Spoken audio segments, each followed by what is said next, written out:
We're going to continue working with the same problem that we saw in the last video. So we've got our students in grades 4 through 6, whether good grades, popularity, or sports was most important to them. And then we've got our two-way table down here with the results of that survey. So we, in this video, are going to look at how to calculate the test statistic and the p-value for this hypothesis test. If you want to look back on how to find the null and alternative hypothesis and set that up, you can go look at the previous video. But for now, we're just interested in the test statistic and the p-value. A couple things that I'll say. First of all, the test statistic depends on the probability distribution that we're using. We said we were going to use a chi-square probability distribution. So our test statistic is going to be a chi-square value rather than a z-score, which is what we're used to working with. And then, of course, the p-value is going to represent the probability that we get a sample like ours if the null hypothesis is true, same as it always has. So we're going to try and calculate the test statistic and the p-value.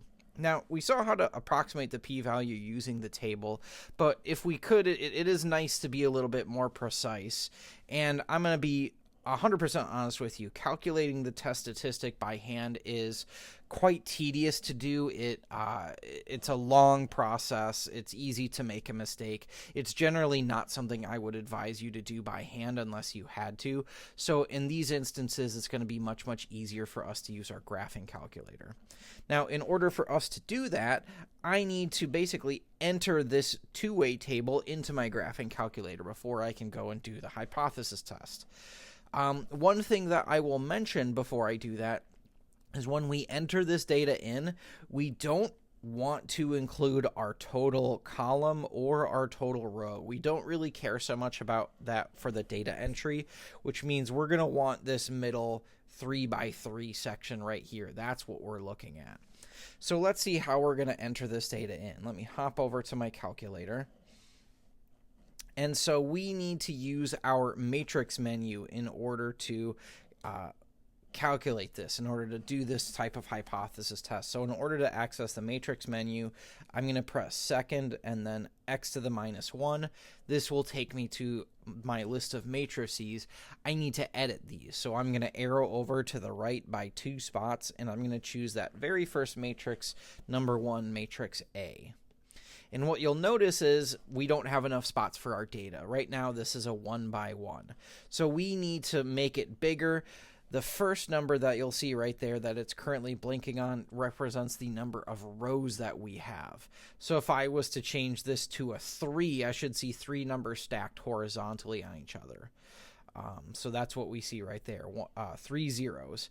And if I go back and look at my table, we had a 3x3, so I have 1, 2, 3 rows by 1, 2, 3 columns. So I also need 3 columns here. So this is a nice square matrix. It's just going to be a 3x3. And then the next thing that I'm going to have to do is I'm going to have to enter all this data. So we can look back at our table. If you need to pause the video right here, you can. We're going to enter this data in exactly as we see it. We don't need to add anything or do anything differently. Just the exact order that we see that data, that's how we're going to put it into our graphing calculator. So I have it up on a separate screen. I'm going to reference that. So let's see, we have 63, and then after each one, we're going to have to press enter. 31, and then press enter. 25, press enter. 88, and then 55 and 33. And then for our last row, we should have 96, 55, and 32. So we should have our data entered into our graphing calculator. Our matrix is complete. We're all ready to go then. So we can quit out of this menu if you like. Go back to our home screen and press second mode. So this takes us back to our home screen. And at this point, now we're ready to go and do our hypothesis test to actually find that test statistic and the p-value. So in order to do that, I'm going to press stat. I'm going to arrow over to the right so that I'm under tests, that same menu that I've been going to. And then I'm going to scroll all the way down right here. It's pretty far down.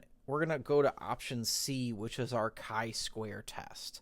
So that's what we want to use. We're going to go ahead and press enter.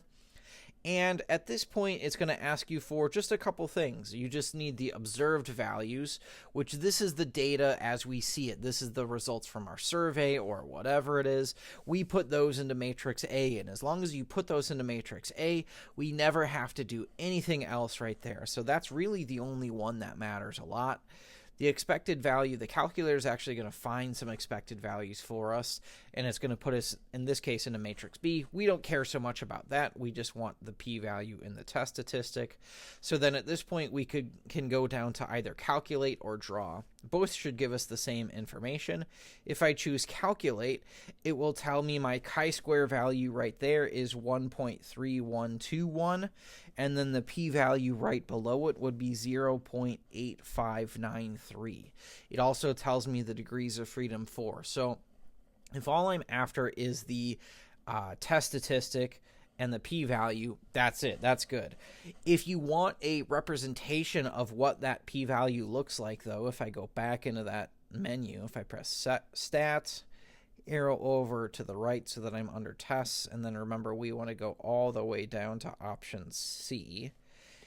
You can also go to the draw function, and this still gives you the test statistic and the p-value, but it's also going to give you a representation of the p-value under that chi-square distribution. So we should see something which is right skewed, which is what we have right here, and that shaded blue area this time around represents the p-value. That's the area to the right. So in this case, our chi-square value is 1.3121. I'm going to write that over here. My chi-square value is 1.3121, and then our p-value, let me hop back one more time, is 0.8593. So 0.8593. And of course, we'll be using in particular this p-value to help us make our decision in the next step when we talk about, making our decision, interpreting our decision within the context of our problem. But we are going to need to know how to calculate the test statistic and the p-value. So please make sure that you get some practice with this process and feel comfortable using the graphing calculator. Remember that if you don't have one, there's a link to a graphing calculator, an online emulator above this. It should be at the top of this page, and you'll have access to that on quizzes and tests, and you'll be able to use that.